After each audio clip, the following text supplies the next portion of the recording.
Funding for this edition of State of Affairs with Steve Adubato has been provided by Holy Name, the Turrell Fund, supporting Reimagine Childcare, Johnson & Johnson, New Jersey Sharing Network, Horizon Blue Cross Blue Shield of New Jersey, here when you need us most, the Healthcare Foundation of New Jersey, PSEG Foundation, Operating Engineers, Local 825, and by the New Jersey Economic Development Authority.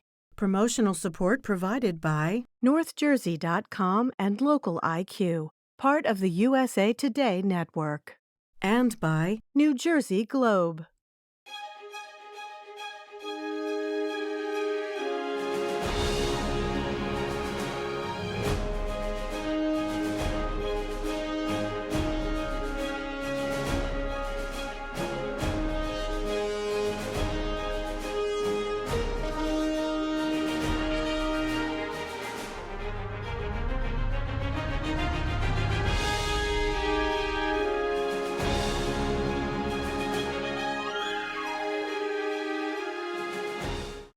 Hi, everyone. Steve Adubato. We kick off the program talking about a compelling, controversial, important issue with Shawn Hyland, Director of Advocacy for an organization called New Jersey Family Policy Center. The website will be up. Mr. Hyland, thank you so much for joining us.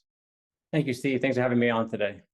You got it. Shawn, help us understand, what is the greatest concern you and others at the New Jersey Family Policy Center have as it relates to public school education policy in the state of New Jersey as it relates to what parents should or should know, do or do not know, as it relates to their children and what their children are saying potentially to teachers and others about their sexual identity, their sexual orientation, and what's the problem? Well, this is not a new policy. Yeah, there's a number of issues that's been going on for a few years here in the state. I think right now it's becoming a top headline issue because when school boards begin to really listen to the concerns of parents and pass policies to make sure parents are notified and involved in their child's social and emotional well-being, the Attorney General slapped them with civil rights violations. And that's when it really became a top headline issue. All we're asking for is to make sure parents are not kept in the dark about their child's own development. This is a very trying time, adolescence, and to complicate that with gender identity issues, parents should be there with their child and not be sidelined by the state government. What about parents, many of whom I know personally, who are not okay at all with their child expressing, take transgender issues out of the equation for a second, but have said, if their child says to them, I think I'm gay at 10, 12, 11, 8, 14, whatever it is, that the parent doesn't respond well. And that child now is put at greater risk and has greater challenges at home. What do you say to those children and those who believe those children need to be protected from parents who potentially are not as accepting as some others? Well, these policies that have been passed, specifically, I know in the Monmouth County school districts, when a child comes in and asserts a gender identity or their sexual orientation, that doesn't trigger a phone call right away to the parent. The teacher, the administrator sits down with the student, talks to the student, tries to find out about the student's home life and family before they involve the parent or inform the parent. And if there's situations where a parent is abusive, teachers are mandatory reporters anyway. They would have to call Children and Family Services, but to keep all parents in the dark because of those very, few situations, that's problematic. Mr. Hyland, what do you say to those? And we've had several people on in the transgender community who argue that they are more at risk than ever before. They are being bullied, they are being targeted, they are at risk for physical harm. Get this statistic. 80 to 90% of young students who struggle with their gender revert back to their biological birth gender. You have argued, quote, it's a phase. We don't need hormones and sex reassignment. You're saying it's a phase that, this is from you, a direct quote from you, that children who say at 8 or 10 or 11, 12, this is what I think is going on with me, it's just a phase, it's a fad? Yeah, I think for many students as they're growing up now with social media and with transgender ideology just really saturated on social media and now being implemented in the schools, they're becoming more confused than ever. Studies do show that most students, when the time they hit adulthood, do grow out of gender dysphoria. That's why most nations in the UK, Finland, Sweden, that used to be the tip of the spear on this issue, have hit a pause button. They shut down their gender-affirming care clinics for minors. They're more cautious in transitioning minors because they realize that many of them are going through a very troubling time of adolescence with their mental, social development, and they need coaching, they need love, they need therapy, they need counseling, they need help, not harm. Putting them on puberty blockers, cross-sex hormones, sex reassignment surgeries, that's not the answer to this issue. But what does that have to do with public schools and what parents are told or not? That has nothing to, public schools aren't doing any of that. No, but when they know a child is struggling in this area, and they know that these children that struggle in this area have a greater risk of mental health issues, have trauma in their lives, have different things they're wrestling with and struggling with, to tell parents that they don't need to be involved or informed of that situation, that's not right. Parents shouldn't be kept in the dark. No one loves a child more than their mother and their father. And I think we can all agree. No one should love their child more than their mother or father. But you do acknowledge that's not the case across the board. No, I would know, except there's a physical abusive situation. I don't know any other situation where the state. How about emotionally and psychologically abusive in the sense that, no, we don't accept this. We don't accept what you say you feel inside. We don't accept you saying you believe you're gay. We don't accept you believing that the gender that you were born into is not the right gender for you for whatever reason. Take physical abuse out of it.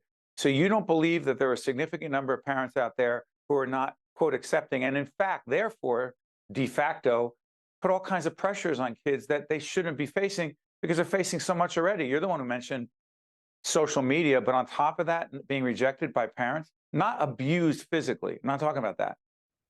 Well, I think that's a conversation we have to have in America. I think right now what's going on is we're trying to impose upon all families that they have to adopt and agree with and affirm the religious beliefs, the sexual beliefs of the state government. Because many parents— Hold on, where's the religious part? Well, because coming from sex and gender, it's a very subjective view that's been introduced now in a, I guess, relativistic postmodern debate in the 21st century. It used to be biological. It used to be a very objective category that male and female meant man and woman. So you've argued that the family unit, the traditional family unit, the family unit as you define it, is one man and one woman only. One man and one woman only. Do I have that wrong? No, that is the traditional family unit. That's still the mainstream global view of the family unit in 85% of all nations around the globe. According to our belief system, the Christian Judeo belief system, it is the very first institution God ever made. It's a divine institution. It's a very good institution, the mother-father family unit. So if two women, they're lesbians, and they consider themselves Christians, Judeo-Christians as you described, and they want to have a family, and I know many of them personally, very close to me personally, they have the wrong family structure because they are two women who are raising a child, two men who are Judeo-Christian but happen to be gay, they're raising a child. They're wrong? I mean, among millions of others across the world, tens of millions of others across the world, we have very firm biblical convictions about a family unit consisting of a mother and a father, a man and a woman, a husband and a wife. And that's the religious beliefs of millions of people around the world. It doesn't have to be your belief or anyone else's belief. You have to respect the religious beliefs of other cultures. You respect people's sexual orientation and how they choose to build a family, given their unique situation, and the fact that you don't get to decide that it's a male and a female, and that's the way the family is. One size fits all, right? Yeah, I don't get to decide. I think the Supreme Court made a decision here in America along those lines, but we have the right to express and teach and believe religiously what a family unit is. Someone cannot impose their beliefs upon me, and I cannot impose my beliefs upon somebody else. It's a religiously free society. Shawn Hyland is the Director of Advocacy for the New Jersey Family Policy Center. Mr. Hyland, I want to thank you for joining us. We appreciate it. Thank you, Steve. I appreciate it. You got to stay with us. We'll be right back. To watch more State of Affairs with Steve Adubato, find us online and follow us on social media. I am alive today thanks to my kidney donor. I am traveling and more active than ever before. I'm alive today thanks to my heart donor. I'm full of energy and back singing in my church choir. I'm alive today thanks to my lung donor. I'm breathing easy and I'm enjoying life's precious moments. There are about 4,000 people in New Jersey waiting for a life-saving transplant. Donation needs diversity. For more information or to become an organ and tissue donor, visit njsharingnetwork.org. I'm Tim Sullivan, CEO of the New Jersey Economic Development Authority. Since joining the NJEDA, I've been struck by the incredible assets and resources that New Jersey has to offer. The NJEDA is working every day to grow New Jersey's economy in a way that maximizes the values of those assets to benefit every single New Jersey resident. This includes more support for small businesses and a focus on reclaiming New Jersey's position as a leader in the innovation economy. Visit njeda.com to learn more about how NJEDA is building a stronger and fairer New Jersey economy. We now welcome Cynthia Rice, Senior Policy Analyst for Advocates for Children of New Jersey. The website will be up. Cynthia, good to see you again. Nice to see you as well. We've been part of a group of folks. You're the advocates. We are attempting to provide public awareness around childcare issues. Reimagine Childcare will come up on the screen, our longtime initiative to talk about the importance of accessible, affordable, quality childcare. We just did an interview earlier today with Congresswoman Mikey Sherrill, fighting on the federal level to fight New Jersey and the nation falling off what has been called the childcare cliff, meaning if the feds don't come in with a certain amount of money to support childcare, a lot of childcare centers are going to close. Not hyperbole, not being dramatic, that's real. We're taping at the end of September. We'll know when this show airs whether that happened. It's a long-winded way of getting to this. What is your view of the federal government's role? Everyone in Congress says they're all committed to childcare. Where's the resources, please? You know, I think that during COVID, the federal government stepped up to the plate for childcare. And what it did was it looked at the whole system and supported the whole system. In fact, it really was a lifeline to programs that we've known were essential to working families and to our economy. And the problem is that money is going to run out a little bit later for New Jersey because the governor has put money in to extend it to next year. But make no mistake about it, that cliff is here without the federal government stepping up and making childcare the public good that it is and funding it that way. But what would happen, Cynthia? People would say, well, what does that mean, the childcare cliff? You fall off the cliff. Let's pray that it gets funded. Mm-hmm. If it were not to be funded, make it clear what falling off the cliff means, not just to those who operate childcare centers, but to parents, but especially for children in communities that desperately need quality, affordable, accessible childcare, please. So first, we're still reeling from the pandemic. In fact, nationwide, 1 in 10 programs closed and never reopened. We're still down 40,000 childcare staff. The biggest issue is staffing. It's hard when you're funded either through federal dollars or private pay, tuition parents paying. It is not sustainable, and it's very difficult to attract and retain staff. So what does that look like for a parent? Well, the Century Foundation recently put out a report and said, what will happen if we actually experience the cliff effect? And what we know, at least in New Jersey, is that more than 100,000 childcare centers will close. 100,000 children will lose their spots, and 1,300 childcare programs will close. And who does that most affect? Well, it'll affect parents, but mostly it affects mothers. And we need women in the workforce. And the reality is when there's an inadequate supply of care, it's the mothers who struggle with trying to balance either going back to work part-time or leaving their jobs entirely. And so that has an incredible pressure on our economy. I'm just trying to understand some of these numbers, put these numbers in context. 150,000 infants and toddlers live in New Jersey where all adults are working. The capacity of our center-based programs is 68,000. Yes. Only 55,000 children are actually being served because we don't have enough staff. That's right. And that's an ACNJ report. And what it looked at was, well, how many children actually need care? And this is just for children under 3. This is not looking at the entire early childhood system, under 3. That's the most expensive period in a child's life for care. And as a consequence, and it's hard work when you're thinking about 1 adult for 4 babies, it's very hard work. And yet unfortunately, for the most part, our priorities in making sure that we have quality, that we can pay for quality staff to be in those classrooms is very, very difficult.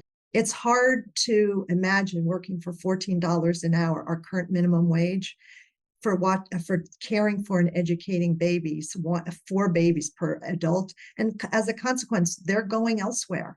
And really, who can blame them when there are offers in Amazon and Target providing higher salaries and often benefits, which many childcare programs cannot provide. Let's put the dollars in perspective, not only in terms of what childcare professionals, workers are paid, $14 an hour compared to what is out there in the marketplace. You made it clear, and it's obvious how difficult it is, or why wouldn't they go make more money? That being said, your report, the Advocates for Children of New Jersey, by the way, their website is up. Go on their website to find out more. We can only do so much in a particular segment. The average cost for childcare for one infant is $1,400 a month. Yeah. Now think if you have 2 children, and that is the problem. Is that our federal government has often focused, and rightfully so, on our low-income working families, and that's important. But at the end of the day, whether you live in Newark or you live in Summit, if you're a child care center, you are struggling, because centers in more affluent communities, they really can't raise their tuition, because families, even those who are ineligible to receive assistance through childcare, they can't afford childcare. If you have 2 children, it is just too expensive. And that's the problem. It's the whole system that needs support, not just those programs that support low-income working families. That was the beauty of the COVID dollars. It looked at everything. So check out our website. You'll see the website, steveadubato.org up.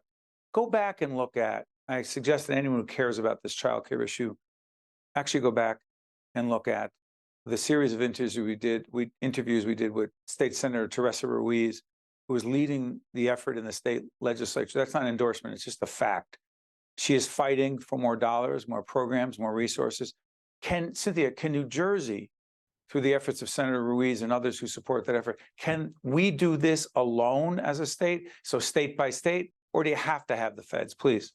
So this has to be a team effort. That no one state, as strong an advocate as the senator is, no state can do it alone. It's a heavy lift. And that's why it has to be both the federal and state government. Senator Ruiz has an incredible package of bills that begins to look at childcare, the totality again of the system. But the dollars that support what we know children need is not there. And that's why we turn to the federal government. And we have great advocates at the federal level. Congresswoman Sherrill is really leading the charge in her recent bill that was introduced in Congress, the Child Care Stabilization Act. It is looking again at making sure it's not just one segment of the system that gets support, but the whole system. And she and her colleagues are asking for $16 billion. That's no small amount of money, but that's what's needed.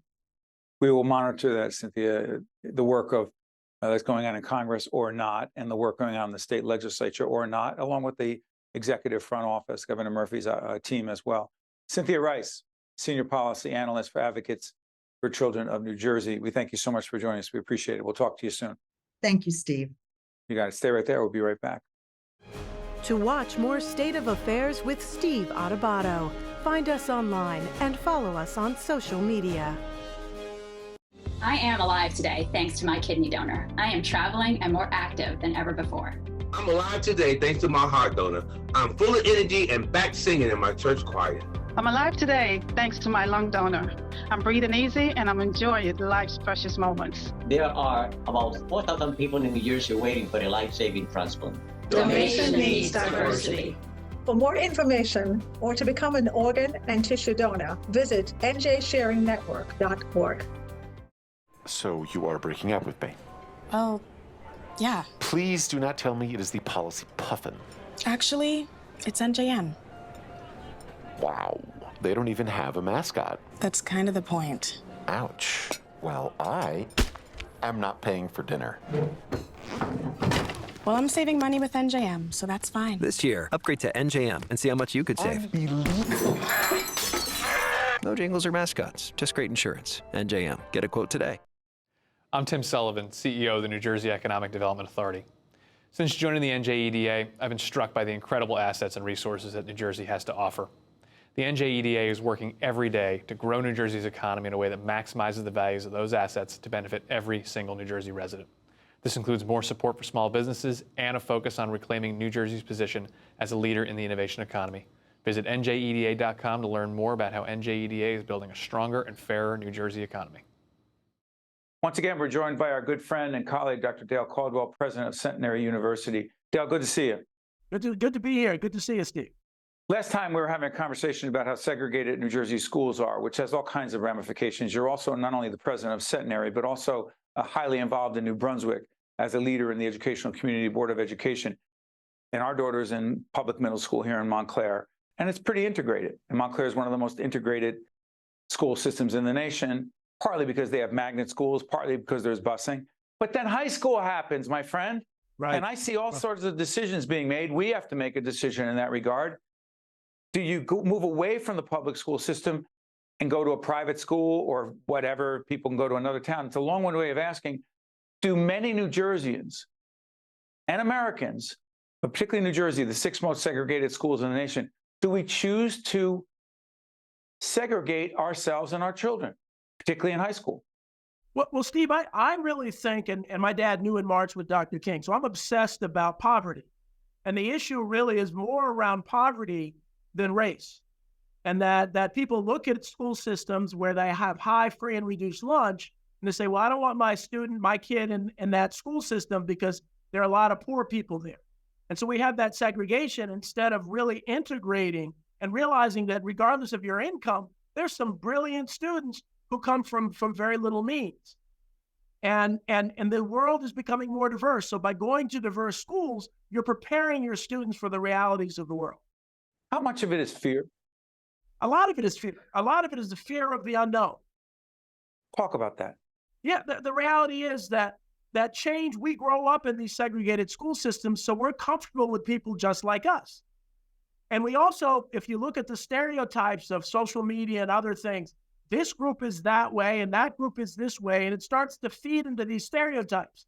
So they look at kids in New Brunswick as being a certain way, even though it's not true. They look at kids in the suburbs, and it's a stereotype.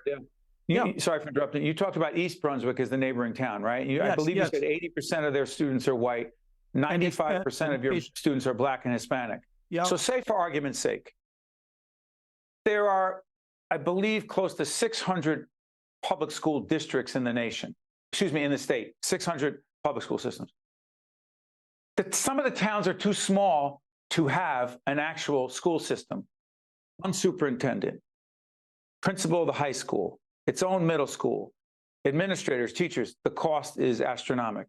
So while people complain about taxes, trust me, there's a question here. They complain about property taxes, school costs being one of the biggest, right? Costs and driving up property taxes.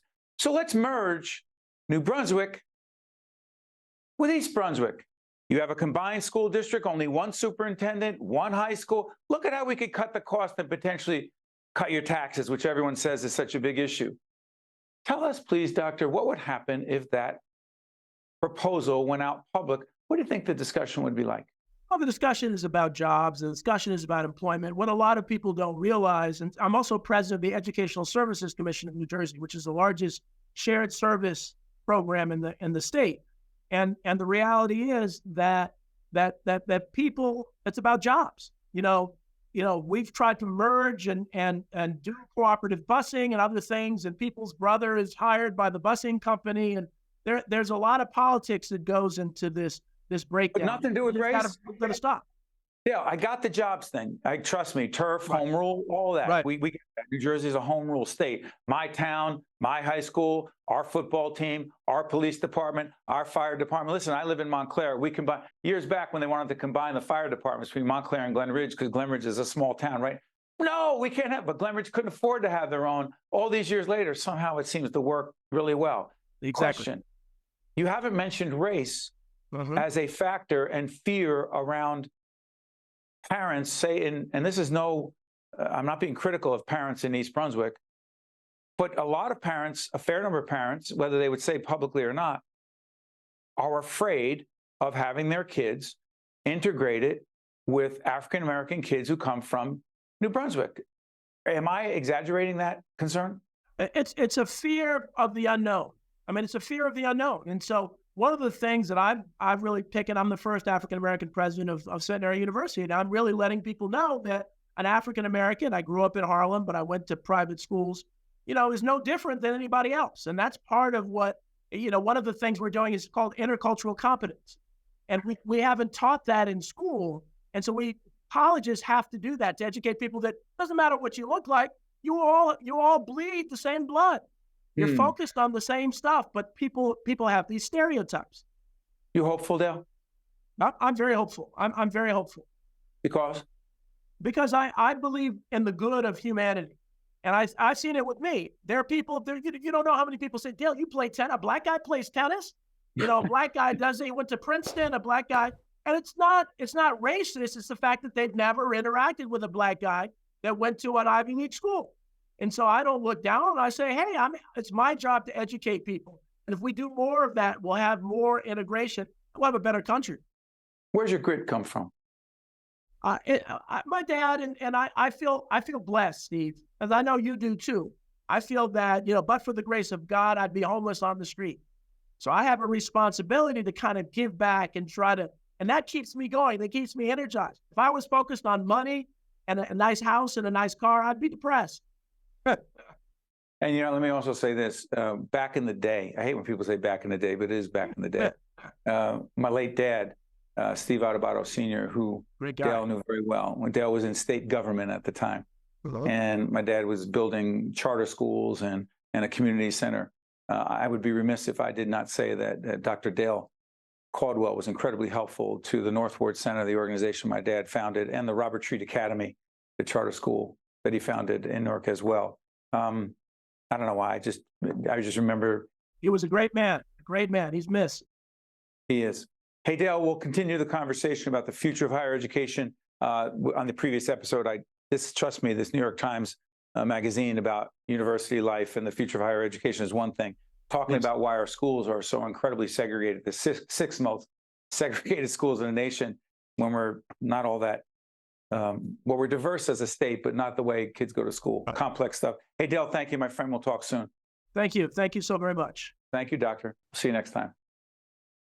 State of Affairs with Steve Adubato is a production of the Caucus Educational Corporation. Funding has been provided by Holy Name, the Turrell Fund, supporting Reimagine Childcare, Johnson & Johnson, New Jersey Sharing Network, Horizon Blue Cross Blue Shield of New Jersey, the Healthcare Foundation of New Jersey, PSEG Foundation, Operating Engineers, Local 825, and by the New Jersey Economic Development Authority. Promotional support provided by NorthJersey.com and Local IQ, and by New Jersey Globe. I am alive today thanks to my kidney donor. I am traveling and more active than ever before. I'm alive today thanks to my heart donor. I'm full of energy and back singing in my church choir. I'm alive today thanks to my lung donor. I'm breathing easy and I'm enjoying life's precious moments. There are about 4,000 people in New Jersey waiting for a life-saving transplant. Donation needs diversity. For more information or to become an organ and tissue donor, visit njsharingnetwork.org. So you are breaking up with me? Well, yeah. Please do not tell me it is the Policy Puffin. Actually, it's NJM. Wow. They don't even have a mascot. That's kind of the point. Ouch. Well, I am not paying for dinner. Well, I'm saving money with NJM, so that's fine. This year, upgrade to NJM and see how much you could save. Unbelievable. No jingles or mascots, just great insurance. NJM. Get a quote today. I'm Tim Sullivan, CEO of the New Jersey Economic Development Authority. Since joining the NJEDA, I've been struck by the incredible assets and resources that New Jersey has to offer. The NJEDA is working every day to grow New Jersey's economy in a way that maximizes the values of those assets to benefit every single New Jersey resident. This includes more support for small businesses and a focus on reclaiming New Jersey's position as a leader in the innovation economy. Visit njeda.com to learn more about how NJEDA is building a stronger and fairer New Jersey economy.